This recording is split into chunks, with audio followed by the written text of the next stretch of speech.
Здраво, добре дојдовте во колегиум. Живееме во време на големи престрати и предизвици. Ова е историско доба во кое човештвото се наоѓа на прагот на нова ера, обележана со бртоглавиот развој на вештачката интелигенција. На хоризонтот се надзираат контурите на нова технолошка реалност, или јас би рекол нов ентитет од планетарни и цивилизацијски размери што ќе ги промени сите аспекти на нашето живење. Новинарството не е исклучок од овој процес. Во контекст на медиумите и улогата на така наречената седма сила, новинарството може со сигурност да се каже дека вештачката интелигенција покрена суштинска и револуционерна трансформација во начинот на кој се создаваат, се обработуваат, се дистрибуираат вестите, анализите, медиумските содржини воопшто. Вештачката интелигенција овозможува поголема продуктивност, несразмерно поголема продуктивност, повеќе јазичност, побрза анализа на податоците и, исто така, поддршка во истражувачкото новинарство, преку автоматизирани алатки за проверка на факти и анализи на извори, меѓутоа и со низа други нови, сосема нови, досега невидени технолошки погодности, кои новинарките и новинарите можат да ги користат во своите истражувања, но и во секојдневната, што се вели, продукција на вести и други содржини. Како и да е, скептиците и критичарите предупредуваат дека технолошкиот напредок не е ниту неутрален, ниту е секогаш добронамерен. Тие укажуваат на ризиците од ерозија на етичките стандарди, макар што во македонски услови тоа не мора да дојде вештачката интелигенција и некој злонамерен што стои зад неа за да се урнат етичките стандарди, тоа ние сами го направивме, не се секирајте. Како и да е, вештачката интелигенција, зависно од тоа кој управува со неа, може да придонесе и кон губење на човечката перспектива и засилување на пристрасноста, лажните наративи, дезинформациите, токму преку алгоритамски модели. И тоа е оној дел кога можеме да кажеме дека, иако така изгледа на прв поглед за наивните, Facebook не е место за слободно изразување. Тоа е бизнис. И тоа е место каде што вие едноставно можете да ја изгубите слободата на изразувањето токму ако се подбирате токму на Facebook или на X или другите социјални мрежи. Како и да е, да продолжиме понатаму со критичарите. Тие укажуваат и на низа други проблеми. Например, транспарентноста на системите кои стојат зад вештачката интелигенција е сериозно прашање. Понатаму, немаат одговорност технолошките компании за тоа што прави нивната платформа, односно платформата во која вештачката интелигенција функционира. Исто така, постои опасност, реална опасност од создавање на инфосфери. Тоа е сфера, информативна сфера, каде што вештачката интелигенција апсолутно доминира над човечкото расудување и критичкото мислење. Се разбира дека има и низа други критики, прогнози и се разбира овие стравувања не се без основа. Покрај придобивките, вештачката интелигенција може да донесе и веќе и носи сериозни ризици и се разбира етички дилеми. Меѓутоа за етиката кажав пред малку што мислам. Вештачката интелигенција овозможува нови форми на дезинформации. Значи не само продукција на вести, информации, анализи и така натаму, туку носи нови форми на дезинформации. Еве, например, лажните видеа што изгледаат совршено или речиси совршено реални, што ги викаат deepfake. Понатаму алгоритамската пристрасност во модерирањето, што ја има веќе повеќе од очигледно Facebook, односно целата платформа на Мета. Исто така, постои и закана по приватноста и по безбедноста на новинарите. На различни начини, да не влегуваме во тоа, особено не во еден воведен дел од овој тип. Само за крај, во овој дел, прашање поставуваат веќе и насекаде по светот за надоместокот на и авторските права. Особено ако знаеме дека технолошките гиганти користат содржини без да платат за нив. И едноставно тоа може да биде многу сериозен проблем, многу наскоро и да доведе до сериозни правни последици во тој, би рекле, медиумски сообраќај на планетарно ниво. Како и да е, во денешниот колегиум по повод Светскиот ден на слободата на медиумите ќе зборуваме токму за овој ден, за овој значаен датум, но и за состојбата во медиумите и медиумските слободи во нашата земја и пошироко во регионот. Во доба на војни, растечки авторитаризам и глобални дезинформацијски кампањи, слободата на медиумите е поважна од кога и да е порано. Запомнете, во свет каде што вистината се потешко се препознава, новинарството останува нашата прва линија на одбраната. Затоа, мислам дека вреди да се слушне што имаме да кажеме денеска. Здраво, колешки и колеги, нека е честит денот на медиумите, светскиот ден за слобода на медиумите, World Press Freedom Day, и да почнеме со нашиот колегиум денеска посветен на медиумите и медиумските слободи. Би сакал да почнам со Билјана Јордановска, која може да ни каже неколку збора за самиот ден и може би да сподели неколку информации околу тоа што значи овој датум и може би да ни каже во изминатите денови во комуникација со своите соговорници што имале тие да кажат во врска со слободата на медиумите или состојбата на медиумите во земјата. Повели Билјана. Здраво, Џабир. Токму така 3 мај одбележуваме Светски ден на слободата на медиумите. Денеска за одбележување и тоа што излезе извештајот, односно Светскиот индекс за слободата на медиумите во светот 2025 од Репортери без граници, кој се базира на една единствена реченица дека економската неизвестност всушност ги кочи земјите во гарантирањето на слободата на медиумите. Значи ја препознаваат економската слика или глобалната економска состојба како еден од клучните работи кои што влијаат на слободата на медиумите.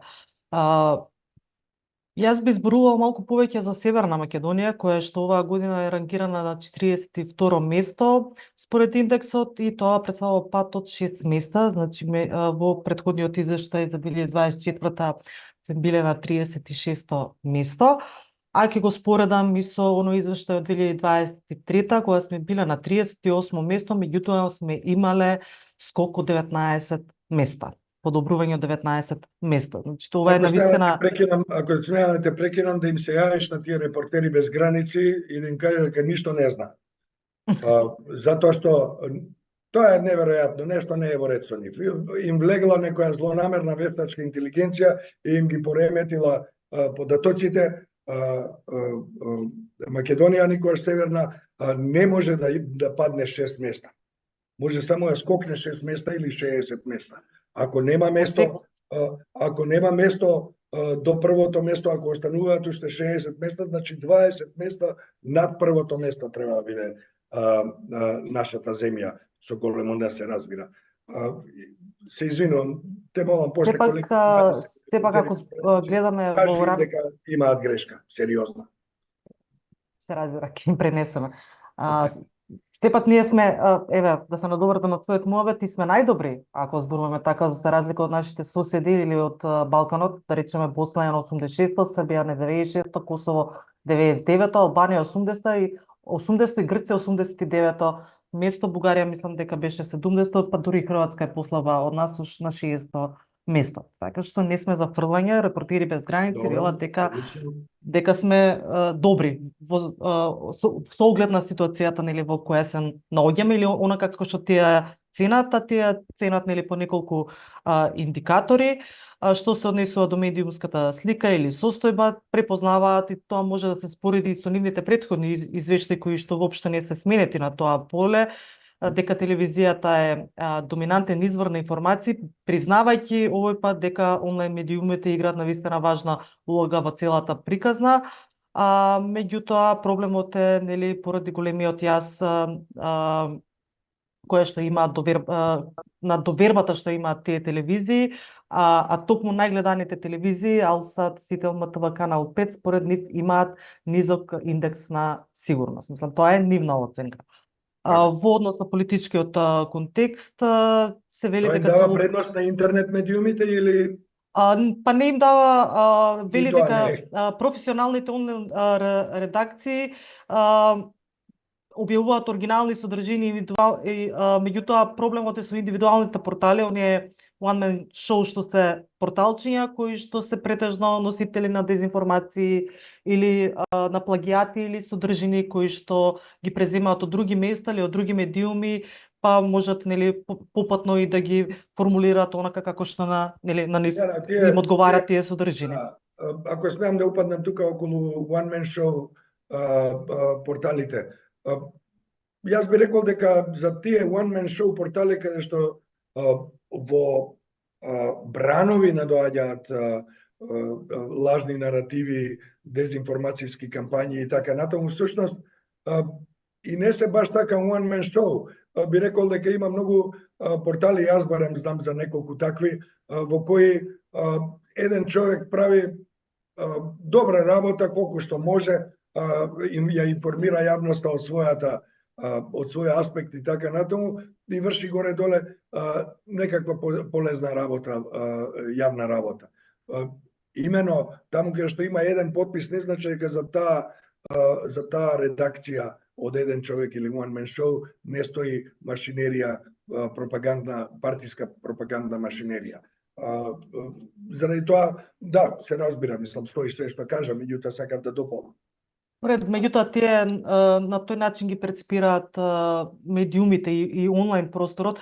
Значи, ако е професионален, тие го гледаат дека тука има уредувачка политика, дека се работи за редакција, дека има платени новинари, нели така натаму, дека тие новинари пренесуваат како оригинални содржини. Во таа насока го реков, нели реплицирајќи на она што тие го зборуваат.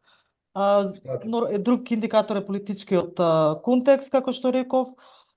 Тие сметаат дека има поволна средина за слобода на медиумите, но не постои транспарентност на владата или на власта, така што критичкото новинарство многу често е предмет на напади поради силната политичка поларизација која што постои во земјата и поради тоа медиумите често се под притисок на властите, политичарите и бизнисмените како на национално и така и на локално ниво. Додавајќи дека и двете најголеми партии на власт и во опозиција создаваат паралелни медиумски системи врз кои што вршат свое политичко и економско влијание. И МРТВ како јавен сервис кој што нема своја независност. Го препознават и тој момент. И исто така зборуваат, иако тоа нели постои закон според кој треба да се водат медиумите, сепак тој закон формално се почитува, значи постојат многу тужби кон новинарите, многу ги се служат со приказните или со самите новинари за да се изврши притисок и заплашување, особено врз оние кои што во јавноста се препознаени како независни медиуми. Што се однесува ако смеам да дополнам тука она што се вика SLAPP или Strategic Lawsuits Against Public Participation или во превод стратешки судења против јавното учество, е практика која употребуваат центрите на моќта, политичките партии и политичарите, а често пати и големите компании, за да извршат притисок врз новинарите или уредниците, затоа што не им се допаѓа тоа што тие го пишуваат во своите медиуми. Тоа е со одредени мерки веќе санкционирано во Европската Унија.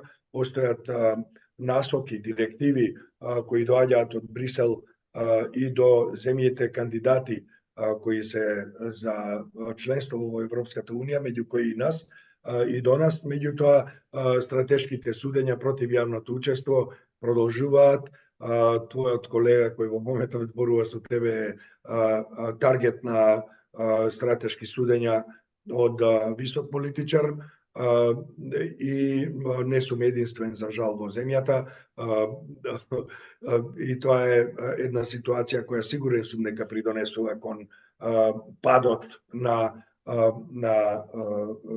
нашата земја во тој индекс на репортери без граници, што повторно ќе кажам е апсолутно погрешно, апсолутно злонамерно, и мислам дека под оваа власт земјата треба да биде 60 места над првото место во било кој индекс на светот по било кое прашање. Извини, Исто така препознаваат дека сме има одличен потенцијал, а не е само тоа потенцијал, тоа е жива вистина за ширење на дезинформации, кои што комбинирани со ниските професионални стандарди, за кои што тие сметаат дека се такви, придонесуваат не само за намалување на јавната доверба во медиумите, туку и придонесуваат кон напади на новинари врз основа на пол, етничка припадност, религија и така натаму, што доведува до тоа и да не сме на некоја завидно ниво во однос на безбедноста на новинарите, или покрај тоа што, например, ние немаме инциденти во кои што новинари се убиени, притворени и така натаму. Меѓутоа, имаат некои забележано случаи на палење на нивниот имон, полициско вознемирување и така натаму.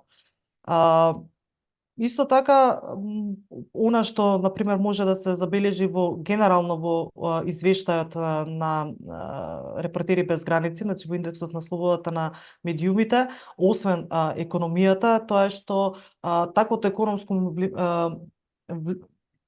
таквата економска ситуација влијае на затворање на многу медиуми ширум светот, ова е пред се забележано во Соединетите Американски држави, кои што се наоѓаат на 57-то место и имаат пат од 2 места оваа година. Најкритична е, нели, состојбата со новинарите во Палестина, која што не е критична, туку е катастрофална. Убиени се, речи се, чисто за подсетување, иако ги знаеме и сме пишувале за овие работи, речи се 200 новинари и е поради целосната блокада на појасот Газа повеќе од 18 месеци, и се разбира и Украина е тука, која што велат дека да не е помошта која што ја добиваат украинските медиуми од своите пријатели од страна, тешко дека би можело во вакви услови на војна да преживее и да дава, нели, релевантни информации од теренот.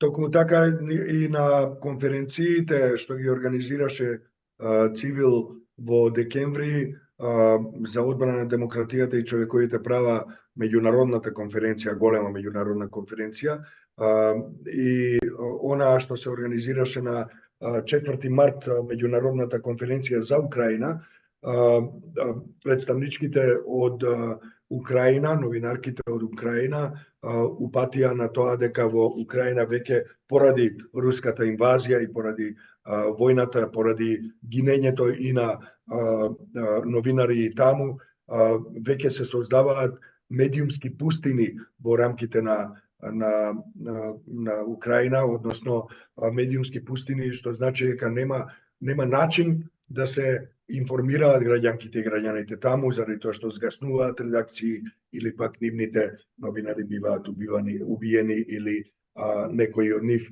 и киднапирани, односно затворени од руската окупаторска власт таму. Јас лично сум јавен застапник на еден од новинарите од Крим, кои еве веќе скоро 3 години е во руско заточеништво.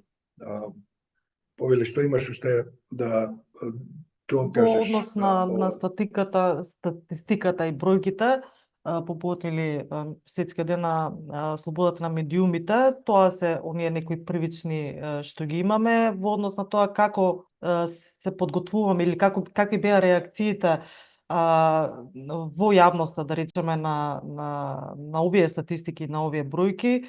Од политички аспект веднаш пристигна обвинувања кон власта дека таа е виновна за тој пат на медиумите. Од една страна, од друга страна имавме и изјава од една советничка од редовите на СДСМ како опозиција од општина Куманово, која што смета дека формално, Атина Муграшанска, се извинувам, не го спомнав името, која смета дека формално можеме да зборуваме за слобода на медиумите во нашата земја, во однос на на закон, на се помалку случаи на цензура, тоа е нејзина оценка, меѓутоа што се однесува неформалниот дел, оној што не често се гледа или се прикажува во јавноста, а тоа се влијанието и притисоците врз новинарите, таа смета дека тие треба да бидат многу погласни во нивните барања и да се спротивстават на тие влијанија и на тие притисоци кои што доаѓаат од страна. Добро го знаеме тој дел. И одлично што еве и припадничка од редовите на политиката го констатира тоа. Тоа интервју ќе биде објавено или веќе е објавено? Веќе е објавено, да, таа изјава веќе е објавена. Видов нотификација, дека ќе заокружам одлично, ќе го изгледам. Да, ќе го заокружам со ставот на Сдруженијата на новинари, нашите здруженија на новинари. Во принцип со една реченица ќе ги опфатам сите тие сметаат дека ова е индикатор дека пред се потребни реформи во законската рамка на медиумите, да потсетиме дека законот за медиуми или измените во законот за медиуми за кои што зборуваше на претходниот колегиум колегата Јане од Фронтлайн, веќе е донесен по скратена постапка. Така што ако тие сметаат дека требаат реформи во самите медиуми и во самото законодавство, а уште не почекавме да видиме како овие измени дали нешто добро ќе придонесат или не, тогаш тоа зборува многу повеќе за нив отколку нешто друго.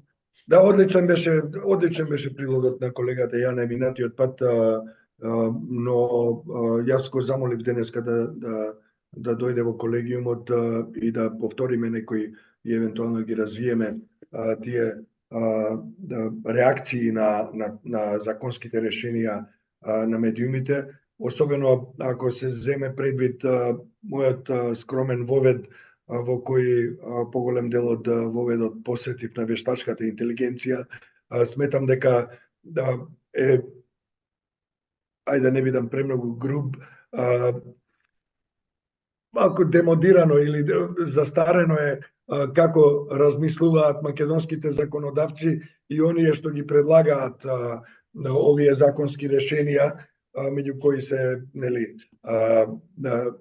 токму новинари и одредени групации на интереси во медиумите и во новинарството. Ајде, нема да одам понатаму во квалификација, но има многу силен контраст меѓу тоа што е реалноста во светот со се вештачката интелигенција и револуцијата во медиумите и она што во Северна Македонија го предлага одредени моќници во медиумите кои очигледно наидоа на одличен прием кај буквално сите или огромното мнозинство на политичари во законодавниот дом, бидејќи не видовме некоја посебна реакција во овој лош процес. Јас би го задржал тоа за законот за малку подоцна, ако е во ред тоа со Јане, и би одел на Дехран. Здраво, Дехран. Со Дехран имавме мала средба утрово и на други теми, меѓу другото зборувавме и за оваа тема, па би сакал малку да го слушнеме него да ги сподели своите доживувања на оваа тема и се разбира своите сознанија и размислувања на оваа тема. Повели Дехран. Здраво и од мене. Јас би почнал со цитат од Љубомир Костовски кој што го објавивме интервјуто. На тоа дали постои кај нас слобода на медиумите, тој вели како да одговорите на прашањето дали постои чудовиштото од Шкотското езеро Лох Нес. Тој многу сликовито објасни на тоа дали постои слобода на изразување, односно дали постои чудовиштото. Ако им кажеш дека не постои чудовиштото, тогаш нема да има атракција, а вака постои нешто таму негде длабоко во површината на езерото, па има туристи, па убаво име на луѓето да живеат во таква лага и едноставно истото е и со новинарството. Ако им ја предочиш вистината, тогаш ти си не посакуван медиум, недоволно атрактивен, не си интересен за публиката, се помалку кликови, затоа што не се бавиш со рекла казала новинарство или па не шириш дезинформации. Во однос на тоа каде се наоѓа нашата држава со ширењето дезинформации, пропаганда и говор на омраза, ние сме можеби, тоа не знам сега дали го има во извештајот, но секако може да речеме дека или предничиме или можеби учиме од подобрите, а подобрите од нас се можеби над нашите соседи, а нашите соседи се исто така ученици од една под друга школа, односно руска школа. Но ете да се вратиме сега кај нашиот двор, затоа што нашиот двор уствари всушност не нашата влада ни ја олесни работата, односно им ја презаде врската на новинарите да одлучуваат што е вистина, што е не е вистина. И ако отворите на нивниот сајт, владиниот сајт, ќе видите често објавени соопштенија каде што има на почетокот проверен факт, две точки. Владата инвестира 500 евра, не знам, за клима уреди. Следниот проверен факт, поделени субвенции на пензионерите и не знам што. И се додека ние имаме од владата соопштенија каде што тоа е факт, тука нема веќе ние како да прашуваме дали е вистина или не е вистина, дали е вистина тоа дека јадеа министрите во рестораните, владата ни рекоа дека не јадеа министрите во ресторани, туку јадеа и другите вработени. Сега тој момент оној зборчето и другите вработени многу игра улога, ама ние не смееме да прашуваме кој е тоа и другите вработени, зашто владата не ни кажува дека тоа е вистина и толку, нема ние зашто да прашуваме дали е вистина или не е вистина. Што... Да, ама тоа и другите, значи дека и министрите јадат. Па сега види, тоа е моментот што ние имаме соопштение каде што велат министрите, тоа не се ручеци каде што министрите јадеа, туку јадеа и другите. Сега и другите немаме информација дали јадеа или не јадеа. Сега ние ќе оставиме граѓаните да одлучуваат, но сепак сакам да кажам дека малце иронично настапив на моментов е што ние немаме веќе сериозни факт-чекери. И тие факт-чекери што се на тапет на партиските ботови кои што ќе добијат задача да ги боцкаат со шпенагли и да прават емисии за нив како тие се предавници, шпиони, соросоиди и да не набројувам уште со какви се етикети се истакнуваат, да кажуваат, затоа што некој решил да каже дека таму во тие ресторани јадеа и министрите, на крајот денот министерот е тој што треба да потпише фактурата, кај него стига фактурата и тој гледа, чекај, зошто вие сте јаделе, не знам, 10.000 евра во тој ресторан и треба да се отвори некое прашање, но ете, нели, сега може би министрите се запатени да шетаат или да носат инвестиции од Дубај, од Јапонија или не знам сега Фарски острови може би ќе отидат, но како и да е, очекувам дека моментот со медиумите е тоа што ние веќе дојдовме во позиција да станеме само држачи на микрофони. И тој што малце ќе постави попровокативно прашање, ќе биде замолчен од самите министри или владини функционери кои што ќе ги замолат да не поставуваат прашања такви кои што сега не е моментот.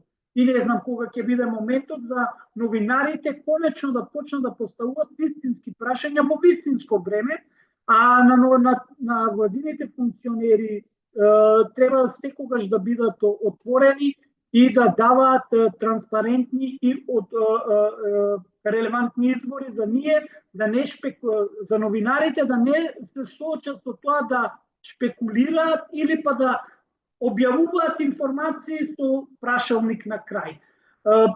Она што каква е состојбата на медиумите и новинарството кај нас, говори и самиот факт ако отидеме на факултетите да видиме колку студенти има запишано по новинарство. Ако некогаш професијата новинар била професија која што била за почитување и гордост, денес се почесто граѓаните, односно младите студенти бегаат од таа професија како ѓаволот крст.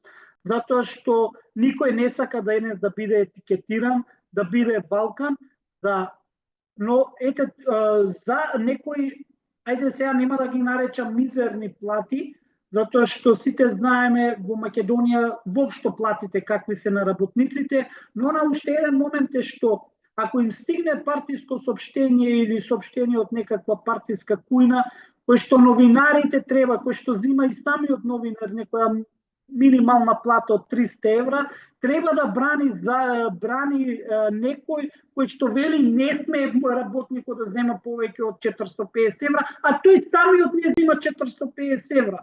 И ние сме дојдени до таква позиција да и самиот новинар со тешко срце го објавува тоа што верувам дека со тешко срце, никој не сака нели со малце пари да работи, а да објавува некој партиски пропагандни соопштенија, но за жал сведени сме во таква ситуација каде што се помалку има реклами, се помалку има независни, финансиско независни медиуми, затоа што на крајот денот, еве видовме сега и со ние портали кои што на некој начин се финансира од страна, со доаѓањето на Трамп малце се разнишаа тие донации и сега се помалку и помалку ќе имаме независно и транспарентно и објективно новинарство. Се уште сега ние ќе бидеме сведени на тоа да објавуваме соопштенија дека премиерот Мицкоски во авион добил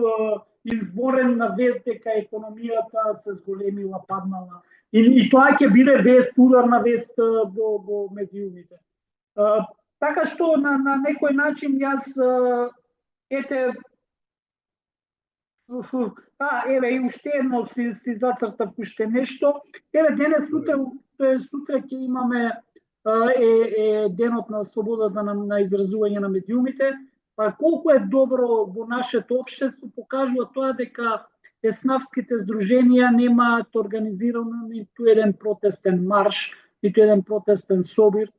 И тоа покажува дека ако се оди на коктели на тој дел, значи добро е.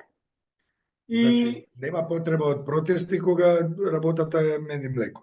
Така е, затоа велам дека можеби тие репортери малце таму утнале кај нас, може би сме после Шведска, во кој што пред некој ден... Не после Шведска, не може после Шведска, над Шведска. Пред некој ден читав, баш јас го ја објавив веста за малолетници кои што еден загина, еден е повреден во Чаир во 2 пополнок, каде што нели се судрија со моторцикл и тротинет. И една од госпогите кој што коментираше на нашиот медиум, напаѓајќи на нас како новинари или како медиум, дека објавуваме тле црнило, дека нема ништо добро во држава, па треба малце ние да смениме политика и да објавуваме. Еве од тука и порачувам на господјата и ние би сакале денес од тука да пишуваме за кукичињата дали расцветале сега за пролет, ама за жал ситуацијата не е да пишуваме за кукичиња, туку треба да пишуваме за корупција, треба да пишуваме за неправда, треба да пишуваме за криминал и треба да пишуваме за нашата безбедност, а да не зборувам за образование, здравство и не знам уште што е во катастрофално ниво, но ние наместо да се бавиме со катастрофалното ниво, ние се бавиме со дневно политички теми, дали некој влегол во влада, дали излегол од влада, дали ќе опстане владата, дали ќе идеме на локални или на парламентарни избори, а тоа дека ние немаме инсулин во болниците, дека немаат терапија во онкологија, дека немаме лекови. И само зборувам за здравството. Еве, од здравството да го земе пример, колку има проблем, а ние се бавиме на тоа дали Таравари, министерот за здравство, ќе остане во владата, дали ќе излезе од владата, дали ќе остане во влем, а ние не знаеме дали ќе имаме нов клинички центар, например. И такви прашања ние како новинари не смееме да подкренеме сега, затоа што сега не е време, нели? Сега е време за... Нема што да знаеме, владата знае. Владата знае и владата објавува точни и проверени факти, самиот кажа.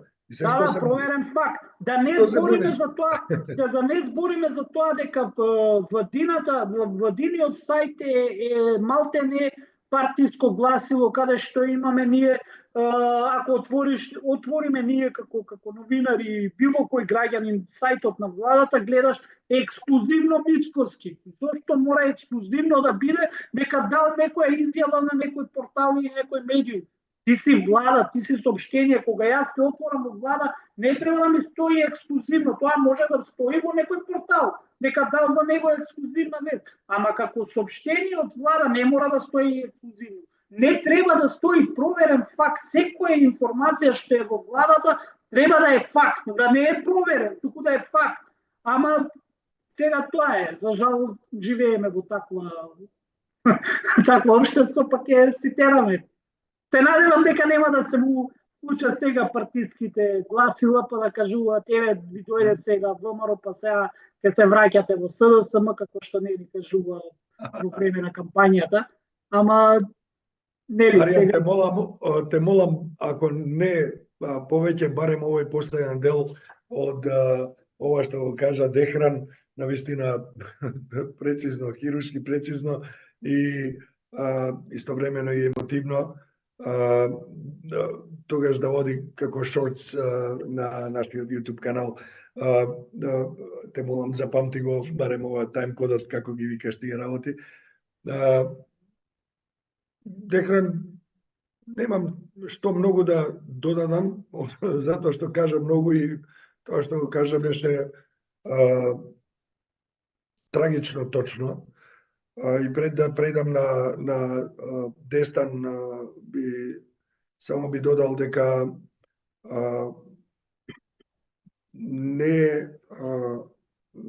не го обезбедува местото на земјата на таа ранглиста за која зборуваше во детали колешката Билјана, само новинарството и квалитетот на новинарството.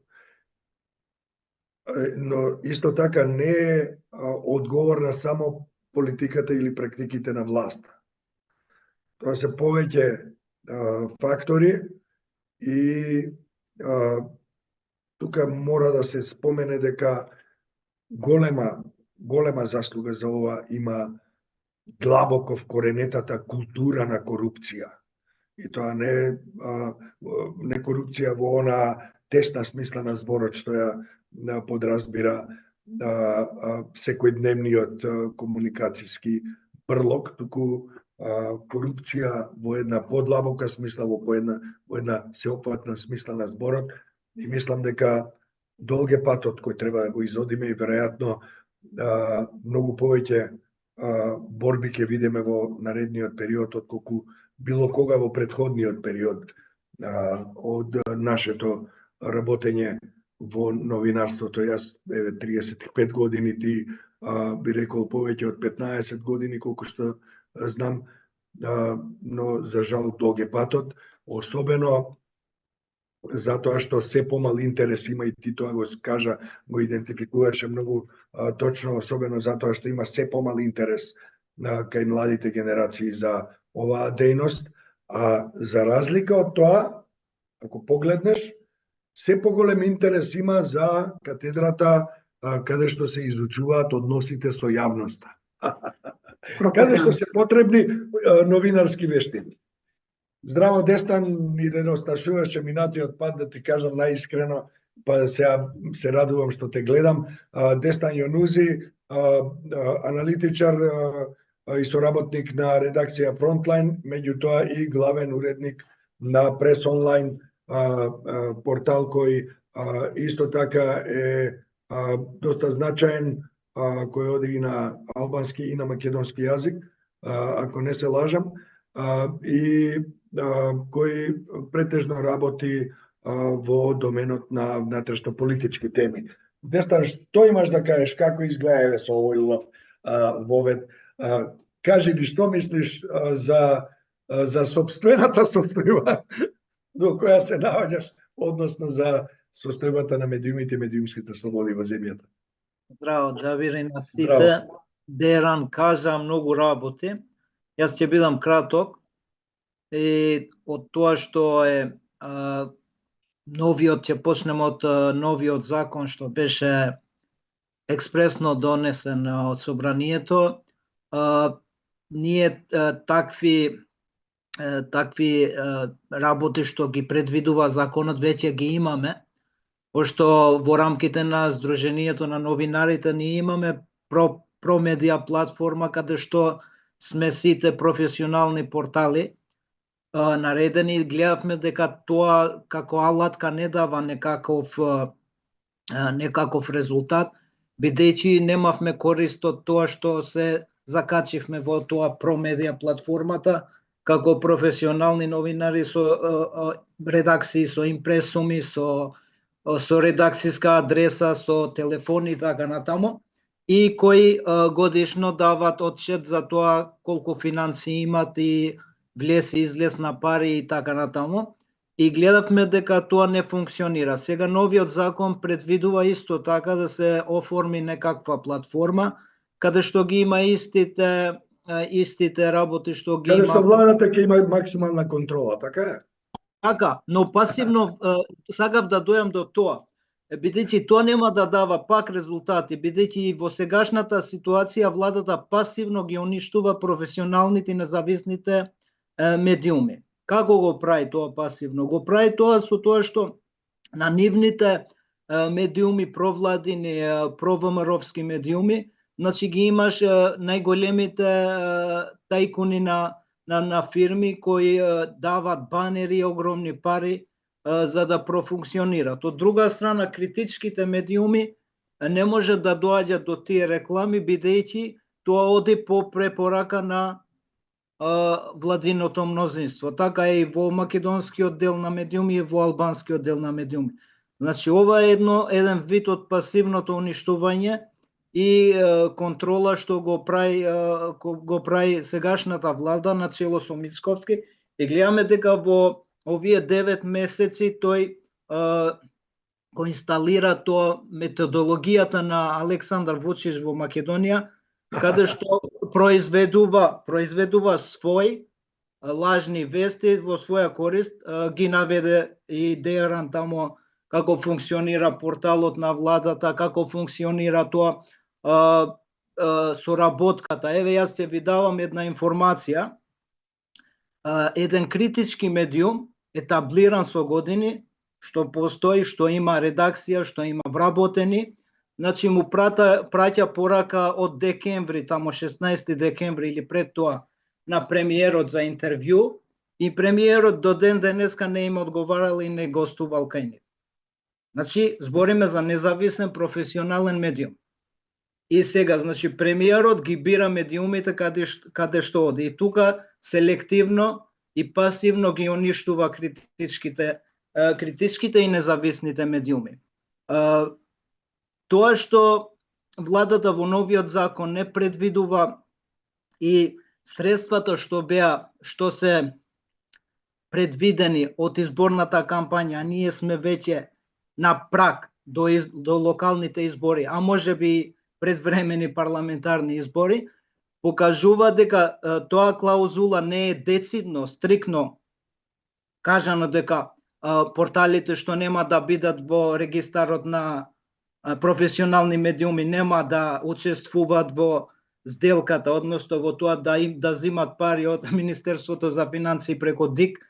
Значи покажува дека он пак ќе ги храни тие своите портали што произведуваат фейк ньюс и произведуваат наративи кои им одат на прилог на врат. Значи да сакаше он да создаде и да помогне во професионалното новинарство, заедно со Сдруженијето немаше да се дискутира дали ќе има 2 вработени, 1 вработен, локални медиуми, тие што известуваат за екологија, тие што се со NGO организации кои стојат зад портали. Значи тие чиме функционираат со години. Значи има пример, јас имам невладина организација од 2014. Дел функционирам со вработени, дел со волонтери. Значи тоа исто тие функционирам. Јас му давам отчет на владата, на државата годишно, колку пари добивам донации, колку пари добивам од реклами, колку пари излегува. Значи и малку да се тие пари, значи државата ги знае изворот. Значи тука значи е погрешното толкување. Другото што се забележав од Деран, што кажат дека со доаѓањето на Трамп, значи американските пари многу помага во истражувачкото новинарство, тоа е што е во Македонија. Мислам дека треба да го преиспитат тоа и да продолжат да финансират преку американската амбасада или преку USAID да финансират проекти што ќе го поттикнат истражувачкото новинарство, но треба да ги Македонија да става некаква бариера и граница на парите што доаѓале од Унгарија. Значи во времето кога ние имаме пари што доаѓаат од американската администрација за поттикнување на истражувачкото новинарство и демократско општество во Македонија, ние имавме со години пари што не се контролира преку Унгарија, Русија и па и Србија што влегува во Македонија и кој создава наративи против НАТО, Европска Унија, војната во Украина и значи меѓуетничките односи. Значи тоа е некаков спој или поврзаност меѓу контролираните медиуми и руската пропаганда во Македонија. Како и да мислам дека владата пасивно сака да ги уништи независните и професионалните медиуми во Македонија. Ти благодарам за ова. Може би само малку се мислам околу изборот на зборот пасивно. Не знам колку е тоа пасивно или суперактивно или хиперактивно уништување на медиумите, инаку со се останато се согласувам, со Беран се потпишувам. Се разбира она што се однесува на делот кој каде што зборуваше за американската помош на медиумите. Јас имам малку поинако гледиште на тоа прашање, на таа практика на американската помош за македонските медиуми. Би рекол, не е целосно различно од тоа што ти го кажа, меѓутоа имам и поинакви согледувања и ставови. Се разбира дека не еднаш сме ги изнеле и во јавноста. Можам да кажам дека медиумската платформа на Цивил никогаш не била зависна од американските пари и така и веројатно ќе остане и во догледно време, барем додека е господинот Трамп во овалната соба. Се мислам меѓу Драган и Јане, дали па може би е подобро да одиме прво со Драган, бидејќи повторно сакам да завршиме со Јане и со неговите согледувања. Но тоа не значи, колешке и колеги, дека вие не можете да се јавите повторно за збор ако сакате да се дополните или пак да влезете во разговор или полемика со некој од нашиве говорници денеска, учесници во колегиумот. Еве да одиме со Драган. Драган, здраво. Здраво, Џабер. Пошто веќе го спомна Трамп, Да, на меѓународна сцена, не ви? Изгледа, да. Да, и меѓутоа нема веднаш да почнам со Трамп, бидејќи како опис на состојбата со новинарите, слободните медиуми, ќе морам да ја споменам тука денове така привично последниве денове експлоатирана една тема една вест всушност која Цивил медија ја објави уште на 24 април, кога беше всушност вратено телото на украинската новинарка Викторија Рошчина, која почина од страшна тортура во руско заробеништво.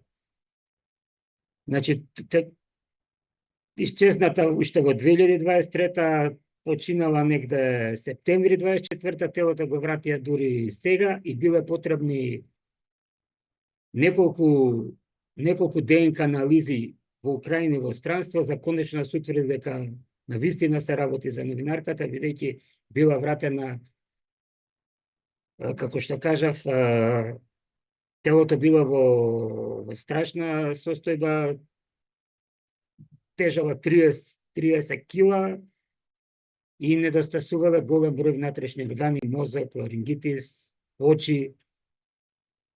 Краткава хорор приказна ја доловува всушност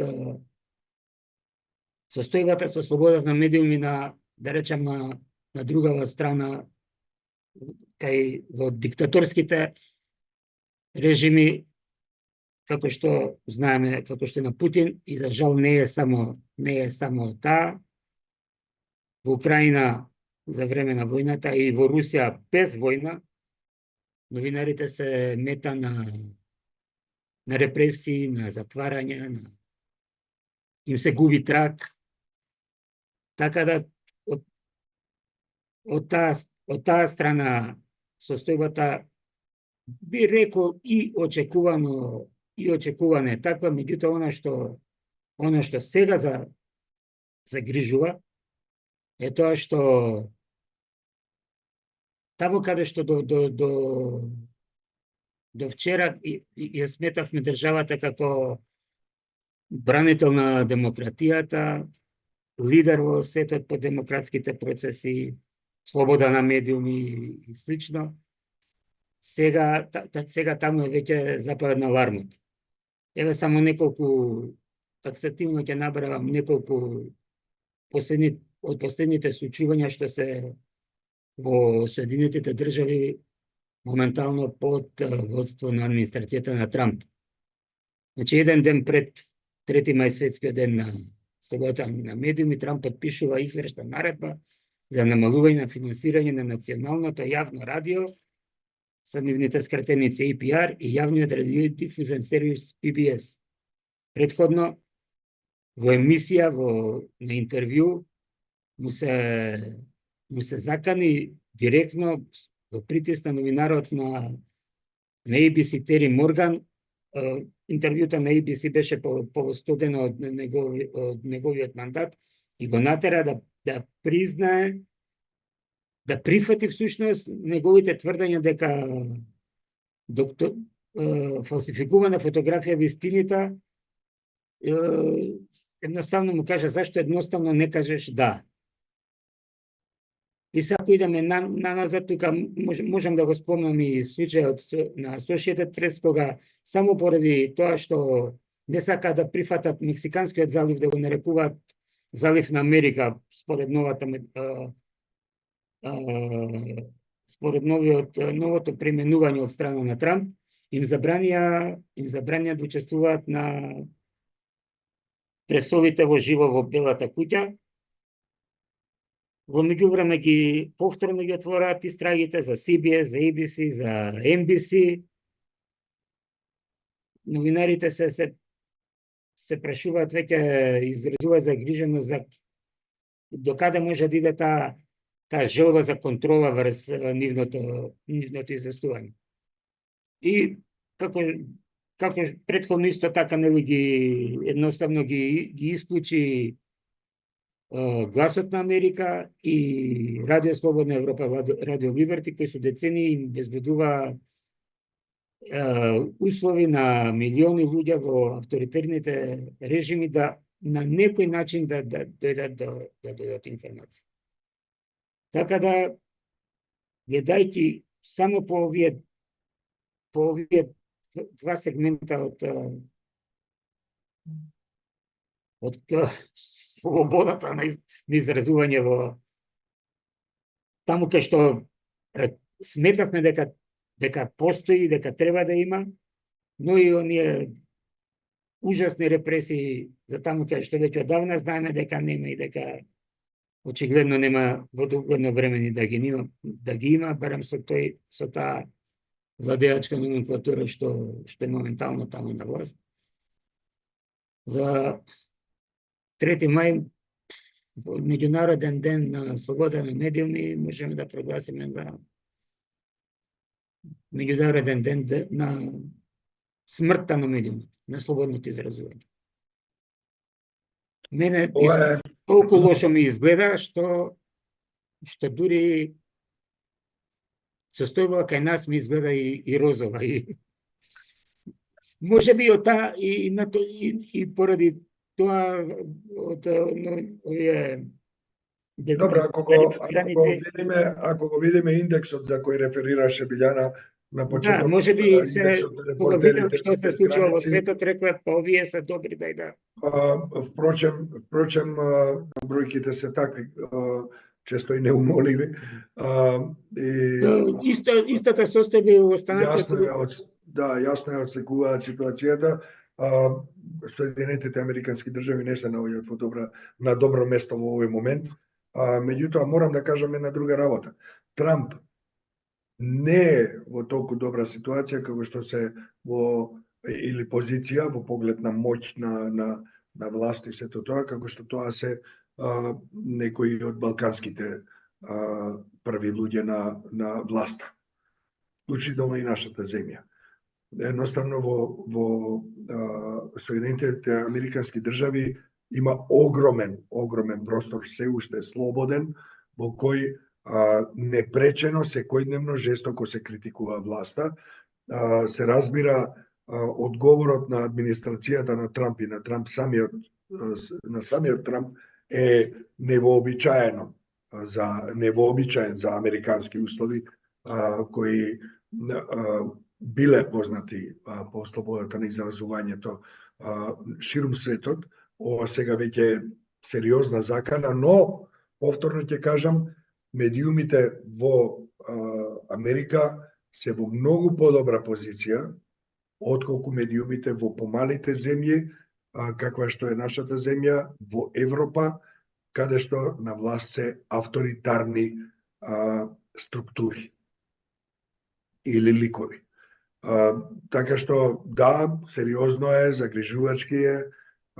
Јас најмалку 2 пати неделно поминувам по час и половина на состаноци со колешки и колеги од другата страна на Атлантикот и ги следам состојбите, исто така и ти и сите ние сме во таа комуникација, меѓутоа повторно ќе кажем, не може се спореди една огромна Америка, Соединетите Американски држави со демократска традиција многу долга, елаборирана, каде што владењето на правото е силно изразено, со една млада демократија во посткомунистичка ера и со авторитарни власти кои биле претходно, кои повторно се на власт и така натаму, така што секако дека да, лоша е, загрижувачка е ситуацијата.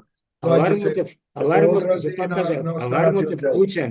Веќе Да. се има и препораки и мислења од Сојузот за заштита на новинари што ги има таму, кои, пак ќе кажам, тие го вклучуваат алармот и се многу загрижени на кај каде се движат работите. Или што велиш за дека има медиуми критички, да, има критички, го критикуваат, меѓутоа тој и администрацијата негова околу него возвраќа со нив со такви навреди и со закани дека ќе ги затвори, дека мислам веќе се покажува симптоми на автократ, да не речам на диктатор. Тоа го видовме ние уште во предизборната кампања. Да. Го Затоа видовме кажам, многу се го се видовме загрижени, во штом претходниот мандат. штом се во Америка загрижени. Мене не ми е изненадување, наискрено. Да, не е изненадување, за жал, само Јас- полошо него тоа што Јас сум само изенаден колку е неуспешен во тоа што сака да го направи. Тоа кој би бил успешен во тоа што сака да го направи, тек тогаш ќе биде загрижувачки. Но вака сега за сега мислам дека можеме да се тешиме со неспособноста на авторитарните клики, не само таму, туку било каде на светот. Тие може да ја држат власта долго време, некои со децении, како што гледаме во Русија. Меѓутоа, на крајот се гледа колку таквите режими се всушност трули од внатре. Само имале соработка со послушни, би рекол, народни маси, се разбира во една преносна смисла на зборот. Јане, на што ти личи ова до сега, што го дискутираме ние овде? Јас искрено не знам што ви, мислам, кај на ситуацијата со медиумите е скроз идеална.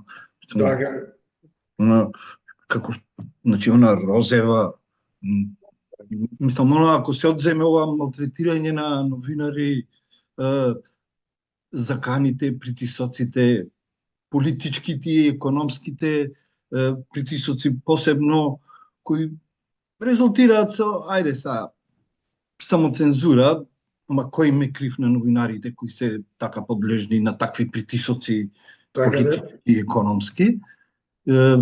Тука би додал и омалуважувањата од страна на власта на некои новинари. И тоа е јавно, на? Или овој последниот ригорозново регулирање на интернет медиумите, тогаш вистина ситуацијата нас не е розева, нема. Навистина се чудам што дискутирате вие денеска. Па и овие, како што кажа и ти овие репортери без граници, не знам, на 30 кусуро, па пат од 6 места, па... Да, ништо не ги разбирам.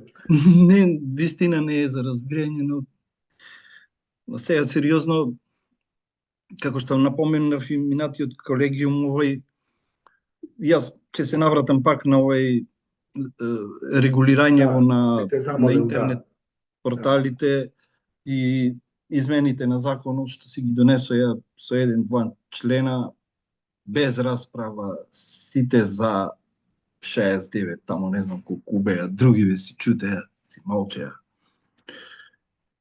Се бришат стотици портали од регистрите за медиуми, стотици новинари наводно не се веќе новинари. Тука треба овие регулаторни тела. Извини, тоа околу тоа дали е некој новинар или не, тоа не може да го реши закон. Да. Тоа, меѓутоа, ако тоа се обиде да го направи законот, тогаш ние се враќаме во или одиме кон Северна Кореја. Се враќаме во тврд режим во стилот на Советскиот сојуз, ако тоа се случи. Мислам, јас знам дека таа тенденција постои, меѓутоа тоа се уште не е случај. Да, јас се надевам дека не е така, но ако се чита оној членот што го донесоја, ништо нема да ги спречи тоа да го направат. Значи, нема да ги спречи ако новинар вработен во онлайн медиум постави прашање до влада, ништо нема да ги спречи сега со овие измени од законот да му вратат, се извинуваме, вие сте новинар, но во име на тој медиум, интернет не е медиум и нема да ви одговориме на прашање.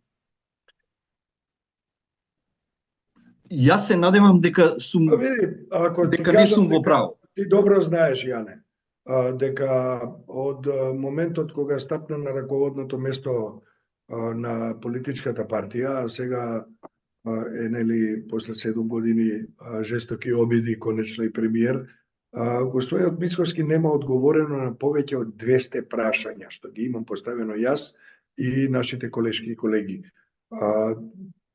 Така што, и пред оваа измена во законот. Ајде тоа веќе да го оставиме на страна, но што ќе стане, например, ако е нападнат некој новинар од нерегулираните интернет портали, дали напаѓачот ќе подлежи под кривична одговорност како за службено лице, како што сега е, или не? Дали, например, дали ќе може и тие новинари да учествуваат во име на тој не медиум што не е регулиран на брифинзи? Дали тие новинари ќе може да учествуваат на пресконференции? Она што нема да можат да му чепкаат во колачот финансиски на другите портали, еве да го занемариме, мада што мислам дека тому беше нив најважно. Не е без значај. Тому беше нив најважно. Дали сега, ако се надевам дека грешам, дали сега ќе треба да се потприме на добрата волја на PR службите или добрата волја на портпаролите за да можеме ние помалите портали да учествуваме, дали ќе треба контрауслуга после да им се даде за тие работи. Многу е индикативно и мислам дека новинарските здруженија и правниците треба да ги објаснат овие работи, овие дилеми околу што ќе биде со новинарите во интернет порталите што нема да ги исполнуваат ригорозните услови. И уште едно многу индикативно прашање е регулаторното тело кое што ќе се занимава со овие работи, во случајов тоа е АВМ, кое што ќе кажува кој портал исполнува услови, например за оние мали и специјализирани портали, каде што спаѓаат и локалните. Тоа ќе биде многу интересно да се следи. Оставено е на волјата на тие таму луѓе во АВМ, а знаеме тие дека се бираат политички и од собрание. Мислам, раководните структури. Многу ќе биде интересно да се следи ова. И не знам што друго би додал. Мислам дека ако се сето ова...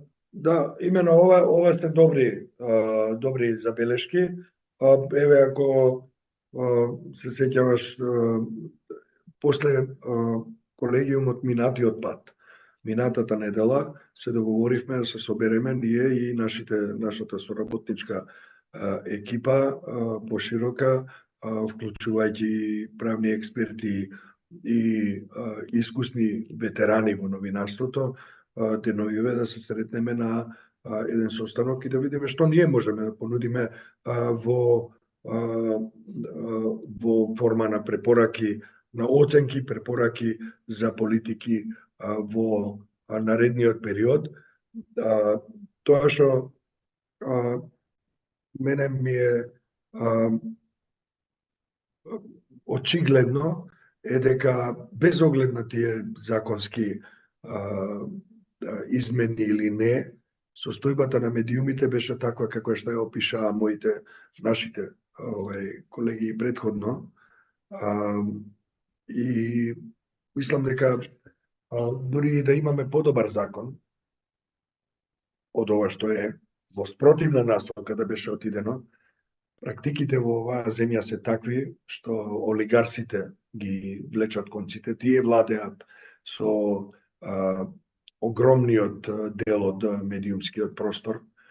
Тие владеат со со власта, во нивни раце се премиери, министри и во нивни раце се универзитети, опинион мейкери, аналитичари, во нивни раце се сите што креираат јавно мислење или пак политики.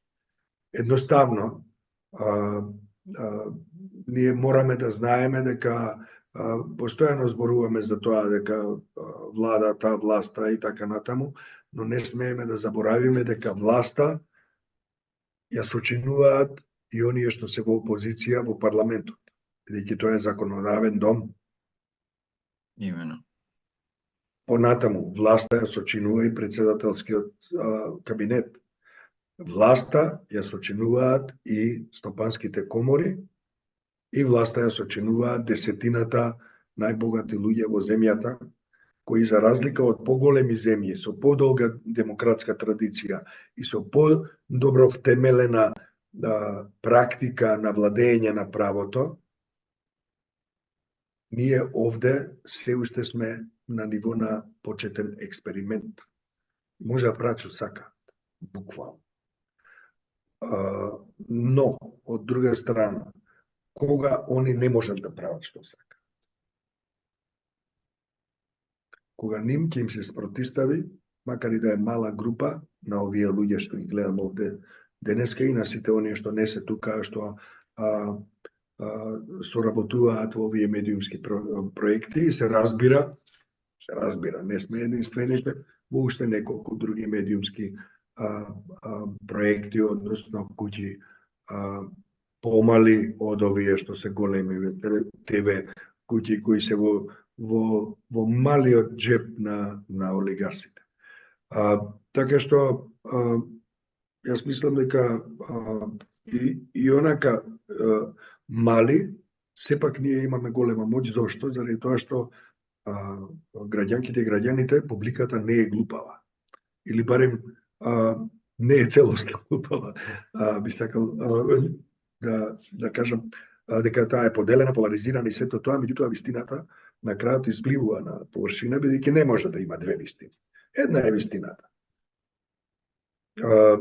Има различни интерпретации, меѓутоа еден е фактот, едни се фактите и вистината, а другото е се интерпретација или контекстуализација и така натаму, која може да има корен во некои интереси, политики и така натаму.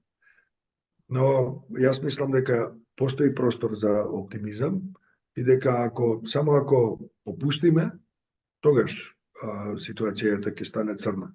Меѓутоа, ако не попуштиме, ако станеме такви какви што сме, тогаш и ако се поврземе и ако станеме солидарни, да се поддржиме меѓу себе од духот на демократијата и на слободата, мислам дека нема да успеат да го заробат општеството онолку колку што ја заробува државата.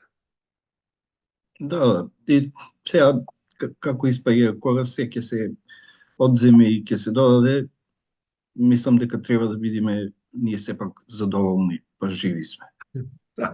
Да, точно така. Особено ако направиме споредба со некој подрачја за кој зборуваше нашиот колега Драган. Дехран Бибе, Драган, Дестан, имате ли уште нешто да додадете? Барем да ми кажете не. Немаме џабе што да додадеме. Не џабе. Океј, може би некоја најава за некоја активност или за некоја содржина. Ние имавме, еве јас, или може еве некој друг, Дехран, имаме интервјуа разни. Кого све имаме? Да, имавме досега интервјуа со Тричковски, со Марина Тунева, со Љубомир Костовски.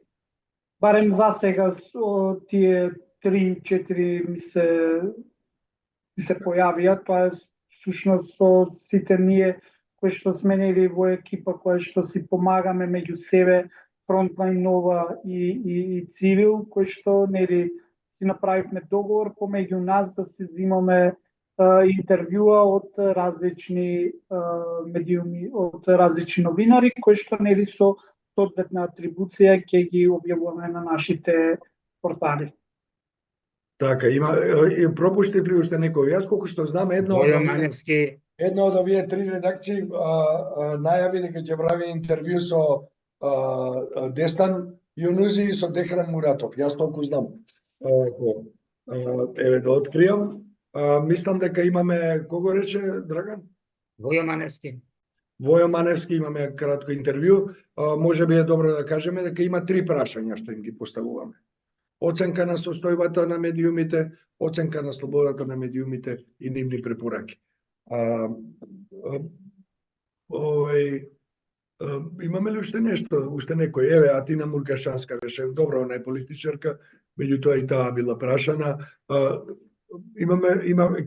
Можам да најавам, Драган, ти правиш интервју со Джелал Хоџич, зборувавте нешто за медиуми или само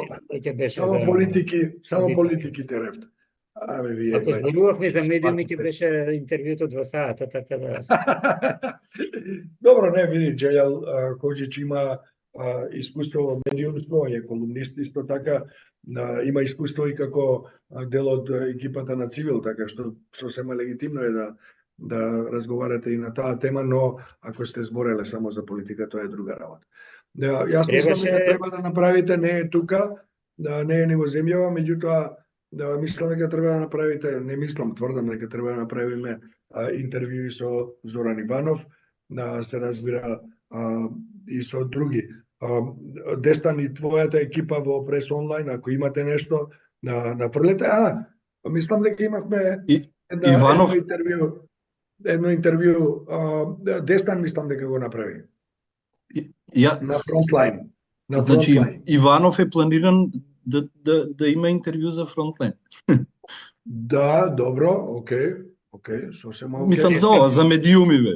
Да, имено, фалите тук Флора Шабани, Дестан. Флора Шабани Дестан, дајте. Колега ве молам. Дел од луѓето кои и Марина Тунева. Ја кажа деки. Кого беше? Ја кажа, деки ја кажа, добро. Океј, мене некако не ми се завршува ова. Но добро, секоја приказна има и крај, па така и оваа денешна наша приказна. Благодарам на сите што беа со нас, не слушаа или не гледаа, но не пропуштија. Да, благодарам и вам што споделивте информации, ставови, емоции и го замолувам Аријан да направи шорцови од делови од нашите излагања. Мислам дека вреди и во тој формат да бидеме застапени. Разбирам, колешки и колеги, да му пуштите тајмкодови, така беше? Тајмкодови да му пуштите на колегата Аријан. Те претркав, така Аријан? Не слуша? Да. Океј, фала многу и чао. Чао.